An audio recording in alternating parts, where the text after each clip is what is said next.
போரும் அமைதியும். இதன் ஆசிரியர் லியோ டால்ஸ்டாய். பாகம் 3, பகுதி 5. எல்லோரும் பிரிந்து போனார்கள். அனாட்டோல் தவிர மீதமுள்ளவர்கள் வெகுநேரம் வரையில் அந்த இரவில் தூங்காமல் இருந்தார்கள். அனாட்டோல் மட்டும் படுக்கையில் படுத்தவுடன் தூங்கிவிட்டார். உண்மையாகவே அவர் எனக்கு கணவராய் வருவாரா? இந்த அந்நியர் மிகவும் பிரியமானவர். ஆம், பிரியமானவர். அதுதான் முக்கியமான விஷயம் என்று இளவரசி மேரி நினைத்தாள். ஆனால் அவள் அதிகமாய் அறிந்திராத பயம் ஒன்று அவளை பிடித்தது. திரும்பி பார்ப்பதற்கு அவள் பயந்தாள். திரைக்கு பின்னால் அந்த இருட்டு மூலையில் யாரோ ஒருவர் நின்று கொண்டிருப்பது போல அவளுக்கு தோன்றியது. அந்த யாரோ ஒருவர் அவரேதான், அந்த பிசாசு. அவர் கூட இந்த மனிதர் மாதிரி வெள்ளை நெற்றியும் கருப்பு புருவங்களும் சிவந்த உதடுகளும் கொண்டிருந்தார். தனது வேலைக்காரியை கூப்பிடுவதற்காக மணியடித்தாள். வேலைக்காரி வந்ததும் அவளை தன் அறையிலேயே தூங்குமாறு சொன்னாள். குமாரி பௌரியன் செடித்தோட்டத்தில் அன்று மாலை வெகுநேரம் வரையில் பெருமையோடு மேலும் கீழும் நடந்து கொண்டிருந்தாள். எதையோ பார்த்து புன்னகை புரிவதும் பின்னால் அவளுடைய தாயார் அவளை குற்றம் சொல்வது போல கற்பனை செய்து கொண்டு அதற்காக கண்ணீர் விடுவதுமாய் இருந்தாள். குட்டி இளவரசி தனது படுக்கை சரியாக போடப்படவில்லை என்று தனது வேலைக்காரியிடம் குறை கூறினாள். அவளால் குப்புற படுப்பதற்கோ அல்லது பக்கவாட்டில் படுப்பதற்கோ முடியவில்லை. எந்த நிலைமையும் அவளுக்கு அசௌகரியமாகவும் பொருத்தமில்லாமலும் இருந்தது. இந்த நிலைமை அவளை இப்பொழுது அதிகமாக வருத்தியது. ஏனென்றால் அனாட்டோலின் பிரசன்னத்தால் அவளுடைய பழைய நிலைமை மிக தெளிவாக ஞாபகத்துக்கு வந்தது. அந்த பழைய நிலைமை என்னவென்றால், அவள் கர்ப்பவதி ஆவதற்கு முன்பாக ஒவ்வொன்றும் அவளுக்கு சிரிப்பாகவும் கேலியாகவுமே இருந்தது என்பதே ஆகும். ஒரு ஜாக்கெட்டையும் இரவு தொப்பியையும் அணிந்து கொண்டு ஒரு சாய்வு நாற்காலியில் அவள் உட்கார்ந்திருந்தாள். அவளுடைய வேலைக்காரியான கேட்டி தூங்கும் கண்களோடும் தலைவிரி கோலமாகவும் அவளுடைய கனமான இறகு படுக்கையை தட்டி 3வது தடவையாக திருப்பி போட்டு தனக்குள் முணங்கிக் கொண்டிருந்தாள். இதெல்லாம் ஓட்டைகளாகவும் முடிச்சுகளாகவும் இருக்கின்றன என்று குட்டி இளவரசி மீண்டும் சொன்னாள். தூங்கி போவதற்கு நான் மிகுந்த சந்தோஷம் அடைவேன். இது என்னுடைய தப்பல்ல. ஒரு குழந்தை அழுவதற்கு ஆரம்பிக்கும் போது எப்படி இருக்குமோ அதே மாதிரி அவளுடைய குரல் நடுங்கியது. வயோதிக இளவரசரும் இன்னும் தூங்கவில்லை. பாதி தூங்கி கொண்டிருந்த டிக்கின் அந்த இளவரசர் கோபமாக நடந்து கொண்டும் பலமாக மூக்கை சிந்திக்கொண்டும் இருந்ததை கேட்டான். தமது குமாரி மூலமாக தாம் அவமானப்படுத்தப்பட்டதாக அந்த வயோதிக இளவரசர் நினைத்தார். அந்த அவமானம் தமக்கல்ல, தம்முடைய குமாரிக்கு ஏற்பட்டது. அந்த குமாரியை தம்மை விட அதிகமாக அவர் நேசித்தார். ஆகவே அந்த அவமானம் அவரை அதிகமாக உருக்கியது. எல்லாவற்றையும் யோசித்து எது சரி என்பதை தீர்மானித்து எப்படி நடக்க வேண்டும் என்பதை முடிவு செய்து கொள்ள வேண்டும் என்று அவர் தமக்குள் சொல்லிக்கொண்டே இருந்தார். ஆனால் அப்படி செய்வதற்கு பதிலாக தாமே மேலும் மேலும் படபடப்பு அடைந்து வந்தார். முதலாவது ஒருவர் வந்தார். அவள் தமது தந்தையையும் வேறு எல்லாவற்றையும் மறந்தாள். மெத்தைக்கு ஓடினாள். தனது தலையை வாரி கட்டினாள். வாளை ஆட்டினாள். அவள் முற்றிலும் மாறுபட்டவளாய் இருந்தாள். தனது தந்தையை சந்தோஷத்தோடு உதறி தள்ளிவிட்டாள். நான் அதை கவனிப்பேன் என்பதை அவள் அறிவாள். பர் பர் என்று பௌரியன் மீதுதான் அந்த முட்டாள் கண் வைத்திருக்கிறான் என்பதை நான் அறியாமலா இருக்கிறேன்? அவளை நம்மிடமிருந்து தள்ளியாக வேண்டும். இதை அறிந்து கொள்வதற்கு அவளுக்கு ஏன் சுய கௌரவம் இல்லாமல் போய்விட்டது? அவளுக்கு சுய கௌரவம் இல்லாவிட்டாலும் குறைந்தது எனக்காவது கொஞ்சம் சுய கௌரவத்தை காட்டியிருக்க வேண்டும். அந்த மடையன் அவளை பற்றி ஒன்றுமே நினைக்கவில்லை என்பதையும் பௌரியனைத்தான் அவன் எண்ணிக்கொண்டிருக்கிறான் என்பதையும் அவளுக்கு எடுத்து சொல்ல வேண்டும். இல்லை, அவளுக்கு சுய கௌரவமே இல்லை. ஆனால் இந்த சுய கௌரவத்தை அவள் பார்க்கும்படி நான் செய்வேன். வயோதிக இளவரசர் தமது குமாரியிடம் அவள் தவறு செய்கிறாள் என்று சொன்னால், அந்த அனாட்டோல் குமாரி பௌரியனிடம் தான் சல்லாபம் செய்ய விரும்புகிறான் என்பதை சொன்னால் இளவரசி மேரியின் சுயகௌரவம் பங்கம் அடையும் என்பதும், அவனை விட்டு தாம் பிரியாமல் இருக்க வேண்டும் என்ற தமது நோக்கம் அதன் மூலம் கிட்டிவிடும் என்பதும் அவருக்கு தெரியும். இம்மாதிரி நினைத்து சமாதானம் செய்து கொண்டு டிக்கினை அழைத்து தமது உடுப்புகளை களைய ஆரம்பித்தார். எந்த பிசாசு அவர்களை இங்கே கொண்டு வந்தது என்று அவர் நினைத்தார். அச்சமயம் அவருடைய உலர்ந்து போன உடம்பிலும் சாம்பல் நிற முடிவுள்ள மார்பிலும் ஒரு இரவு சட்டையை டிக்கின் போட்டு கொண்டிருந்தான். நான் அவர்களை அழைக்கவில்லை. என்னுடைய வாழ்வின் அமைதியை குலைப்பதற்காக வந்திருக்கிறார்கள். அந்த அமைதியும் என்னிடம் ஏற்கனவே அதிகமாகவும் இல்லை. அவர்களை பிசாசு பிடிப்பதாக என்று அவர் முணங்கிக் கொண்டிருந்தார். அச்சமயம் அவருடைய தலையை வேலைக்காரன் போட்டுக்கொண்டிருந்த சட்டை மூடிக்கொண்டிருந்தது. சில சமயங்களில் தாம் நினைப்பதை வெளியே பேசுவது தனது எஜமானரின் வழக்கம் என்பதை டிக்கின் அறிவான். ஆகவே சட்டைக்கு வெளியாக தெரிந்த கோபமான ஆவலான முகத்தை பார்த்து அவனுடைய தோற்றங்கள் மாறுதல் அடையவில்லை. படுக்கைக்கு போயாகிவிட்டதா என்று இளவரசர் கேட்டார். எல்லா கெட்டிக்கார வேலைக்காரர்களைப் போலவே தனது எஜமானரின் நினைப்பு எவ்வழியில் போய்கொண்டிருக்கிறது என்பதை தானாகவே டிக்கின் அறிந்து கொண்டான். அந்த கேள்வி இளவரசர் வாய்சாலியையும் அவர் குமாரரையும் பற்றியது என்பதை அவன் யூகித்தான். அவர்கள் படுத்து கொண்டார்கள். விளக்குகளையும் அணைத்து விட்டார்கள். மேன்மை தங்கியவரே, பிரயோஜனமில்லை என்று வேகமாக இளவரசர் சொல்லி தமது கால்களை செருப்புகளில் மாட்டினார். அவருடைய கைகள் படுக்கை உடுப்பின் சட்டை கைகளில் நுழைந்தன. தாம் படுத்து தூங்க படுக்கைக்கு அவர் போனார். அனாட்டோலுக்கும் குமாரி பௌரியனுக்கும் இடையில் பேச்சுவார்த்தைகள் எதுவும் இல்லாமல் இருந்தாலும் அவர்கள் இருவரும் ஒருவரை ஒருவர் நன்றாய் அறிந்து, அவளுடைய கனவில் அவளுடைய பிரியம் உள்ளதாய் தோன்றிய அவளை கண்டிக்க கூடிய கட்டம் வருகிற வரையிலுள்ள தங்களுடைய சல்லாபத்தின் முதல் பாகத்தை புரிந்து கொண்டார்கள். தனிமையாக ஒருவருக்கொருவர் பேச வேண்டிய விஷயங்கள் நிறைய இருக்கின்றன என்பதையும் அவர்கள் உணர்ந்து கொண்டார்கள். ஆகவே அதற்காக ஒரு சந்தர்ப்பத்தை, ஒருவரை ஒருவர் தனியாக சந்திக்கும் சந்தர்ப்பத்தை அன்று காலையிலிருந்து அவர்கள் பார்த்து கொண்டிருந்தார்கள். குறிப்பிட்ட நேரத்தில் இளவரசி மேரி தனது தகப்பனார் அறைக்கு போயிருந்த சமயத்தில் குமாரி பூரியனும் அனாட்டோலும் செடி தோட்டத்தில் சந்தித்தார்கள். தந்தையின் படிக்கு அறைக்கு இளவரசி மேரி விசேஷமான நடுக்கத்தோடு போனாள். அவளுடைய விதி அன்று முடிவாகிவிடும் என்பதை எல்லோரும் அறிந்திருந்தது மட்டுமல்ல, அதை பற்றி அவள் என்ன நினைக்கிறாள் என்பதையும் அறிந்திருந்ததாக அவளுக்கு தோன்றியது. டிக்கினின் முகத்தில் இதை அவள் கண்டாள்.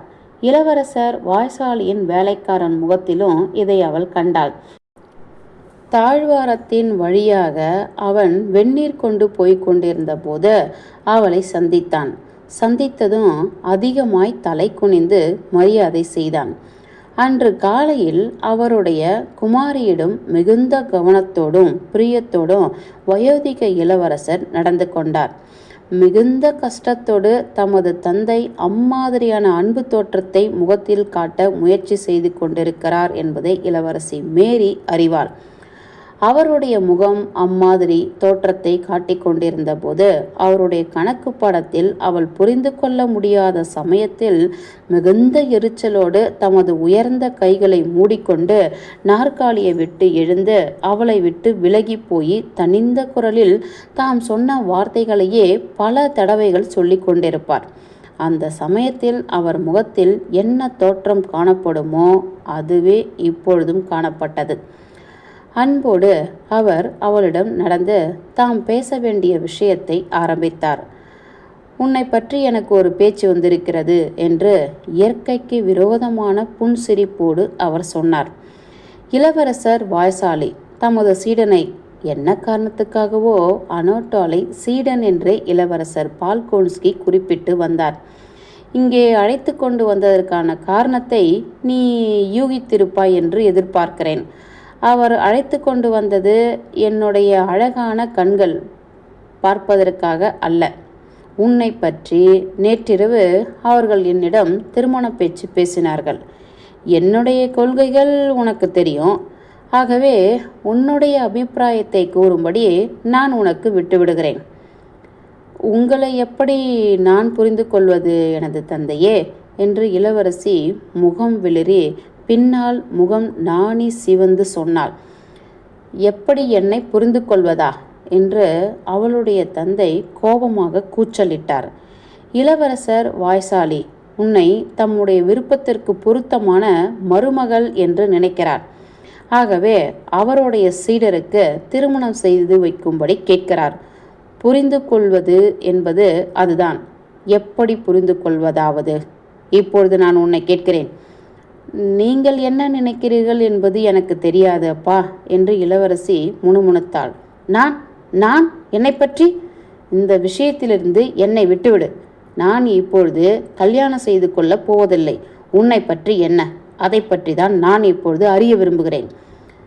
இந்த விஷயத்தை பற்றி தனது தந்தைக்கு பிடித்தமில்லை என்பதை இளவரசி அறிந்தாள். ஆனால் அதே வினாடியில் தனது விதியை நிர்ணயிப்பது அப்பொழுது நடந்தால்தான் நடக்க முடியும், இல்லையானால் ஒரு காலும் நடக்கப் போவதில்லை என்று நினைத்தாள். நேரடியாக தந்தையை பார்த்தால் வழக்கம் போல அவர் சொல்வதை ஒப்புக்கொள்ள வேண்டியிருக்குமே ஒழிய சிந்திக்க முடியாது என்று நினைத்த அவள் தனது பார்வையை கீழே நோக்கினாள். அவள் சொன்னாள், உங்களுக்கு எது விருப்பமோ அதை செய்யவே நான் விரும்புகிறேன். ஆனால் என்னுடைய விருப்பத்தை நீங்கள் அறிய விரும்பினால் அதை முடிப்பதற்குள் அவளுக்கு நேரமில்லை. அதற்குள்ளாகவே வயோதிக இளவரசர் இடைமறித்து பேசினார். அது ரொம்ப சிலாக்கியமானது என்று அவர் கத்தினார்.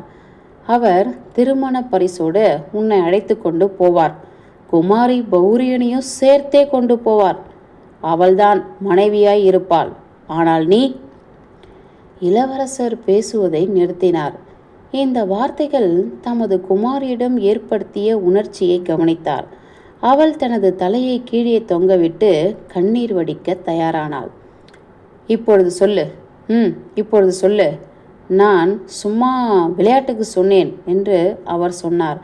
ஆனால் இளவரசியே, ஞாபகத்தில் வைத்துக்கொள், ஒரு கன்னிக்கு தனது கணவனை தேர்ந்தெடுத்து கொள்ள பூரண உரிமை உண்டு என்ற கொள்கையை நான் கடைபிடிப்பவன். உனக்கு சுதந்திரம் கொடுக்கிறேன். நீ செய்கிற தீர்மானத்தை பொறுத்து தான் உன் வாழ்க்கையில் சந்தோஷம் இருக்கிறது என்பதை ஞாபகத்தில் வைத்துக்கொள். என்னை பற்றி கவலைப்படாதே. ஆனால் எனக்கு தெரியாதப்பா. பேசுவதற்கு அவசியமே இல்லை. கல்யாணம் செய்வதற்கு அவருக்கு அவருடைய அப்பா உத்தரவிட்டிருக்கிறார். ஆகவே அவர் உன்னையோ அல்லது வேறு யாரையோ திருமணம் செய்து கொள்வார்.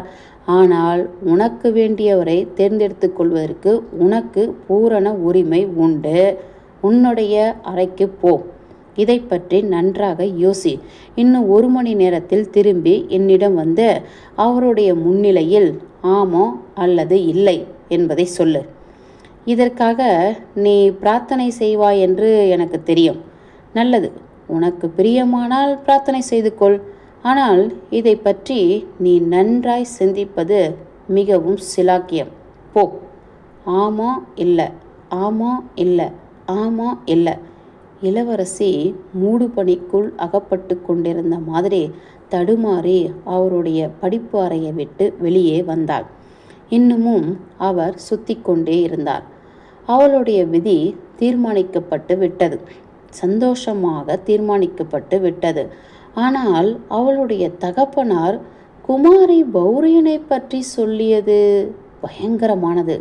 அது உண்மையல்ல என்பது நிச்சயம். என்றாலும் அது பயங்கரமானது. அதை பற்றி அவளால் நினைக்காமல் இருக்க முடியவில்லை.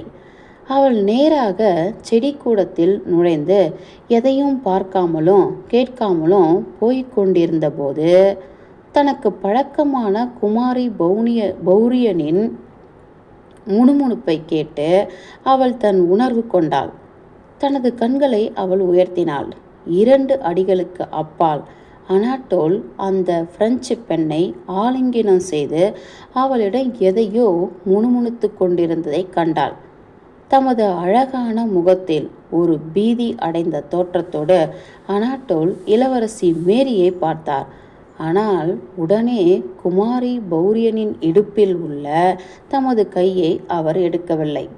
குமாரி பௌரியன் இன்னும் அவளை பார்க்கவில்லை. யாரெங்கே? ஏன்? ஒரு வினாடி பொறுங்கள் என்று அனாட்டோலின் முகம் சொல்வது போல தோன்றியது. இளவரசி மேரி மௌனமாக அவர்களை நோக்கினாள். அவளால் புரிந்து கொள்ள முடியவில்லை. கடைசியாக குமாரி பௌரியன் கூச்சலிட்டு அங்கிருந்து ஓடினாள். இளவரசி மேரிக்கு ஒரு சந்தோஷ புன்னகையோடு அனாட்டோல் தலை தாழ்த்தி மரியாதை செய்தார். இந்த வேடிக்கையான காட்சியை கண்டதற்காக தம்முடன் சேர்ந்து சிரிப்பதற்கு அவளை அழைப்பது போல இருந்தது. பின்னால் தமது தோள்களை குலுக்கிக் கொண்டு தமது அறைகளுக்கு போகிற வாசலை பார்த்து நடந்தார். 1 மணி நேரம் கழிந்தது. வயோதிக இளவரசரிடம் அழைத்து போக இளவரசி மேரியின் அறைக்கு டிக்கின் வந்தான். இளவரசி வாய்சாலியும் அங்கே இருப்பதாக அவன் சொன்னான். டிக்கின் அவளிடம் வந்தபோது தனது அறையில் சோஃபாவில் இளவரசி மேரி அமர்ந்து அழுது கொண்டிருந்த குமாரி பௌரியனை கட்டி தழுவி அவளுடைய தலைமுடியை மெதுவாக தட்டி கொண்டிருந்தாள். தங்களுடைய வழக்கமான அமைதியான ஒளியை வீசிக்கொண்டிருந்த இளவரசியின் அழகிய கண்கள் கனிந்த அன்போடும் அனுதாபத்தோடும் குமாரி பௌரியனின் அழகிய முகத்தை நோக்கி கொண்டிருந்தன. இல்லை இளவரசி, உன்னுடைய அன்பை நான் எக்காலமும் இழந்துவிட்டேன் என்றாள் குமாரி பௌரியன். ஏன்? எப்பொழுதையும் விட உன்னை அதிகமாக நான் நேசிக்கிறேன் என்றாள் இளவரசி மேரி. உன்னுடைய சந்தோஷத்திற்கு என்னால் முடிந்ததை எல்லாம் செய்வதற்கு நான் முயற்சிப்பேன்.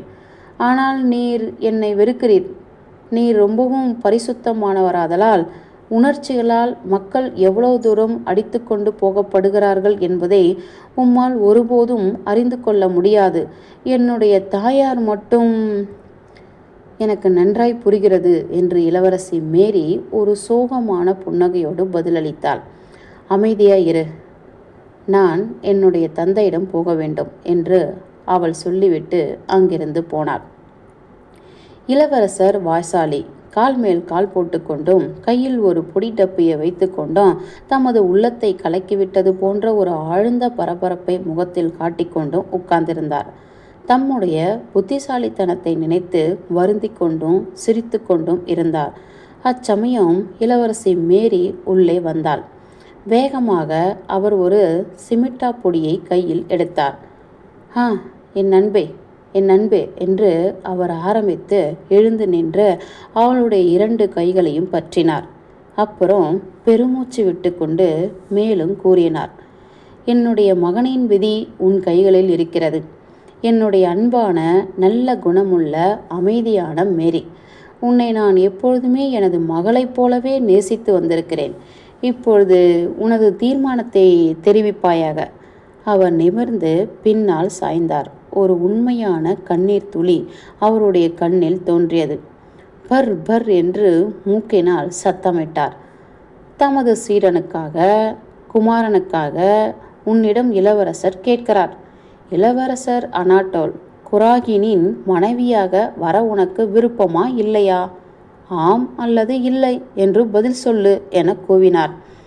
நீ சொன்னதற்கு பின்னால் என்னுடைய கருத்தையும் நான் சொல்வேன். ஆமாம், என்னுடைய கருத்து.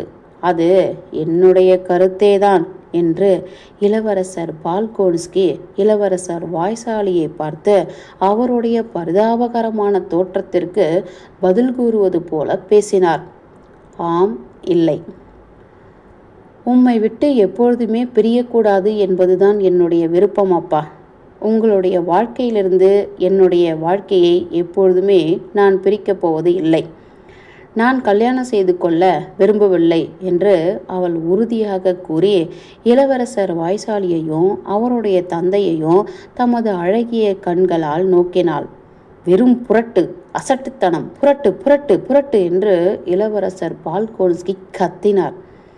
தமது முகத்தை சுளித்து கொண்டு தமது குமாரியின் கையை பற்றி அவளை முத்தமிடாமல் தமது நெற்றியை அவளுடைய நெற்றியோடு சேர்த்து அவளுடைய கையை பலமாய் அழுத்தினார். அவள் வலி பொறுக்க முடியாமல் கூச்சலிட்டு அழுதாள். இளவரசர் வாய்சாலி எழுந்தார். என் அன்பே, இந்த வினாடியை நான் எக்காலமும் மறக்கவே மாட்டேன். ஆனால் எனது அன்பே, சிறிதாவது இந்த இருதயத்திற்கு கொஞ்சம் நம்பிக்கையை கொடுக்கிற மாதிரி அன்பாகவும் தாராளமாகவும் இருக்கக்கூடாதா? ஒருவேளை என்றாவது நீ சொல்வாயாக, எதிர்காலம் ரொம்பவும் நீளமானது, ஆகவே ஒருவேளை என்று சொல்லு. இளவரசே, நான் சொல்லியதெல்லாம் என்னுடைய உள்ளத்தில் இங்கே இருக்கிறது. இந்த மரியாதைக்காக நான் நன்றி தெரிவிக்கிறேன். ஆனால் உம்முடைய மகனின் மனைவியாக நான் எக்காலமும் வரமாட்டேன். நல்லது, அப்படியானால் அது முடிந்துவிட்டது.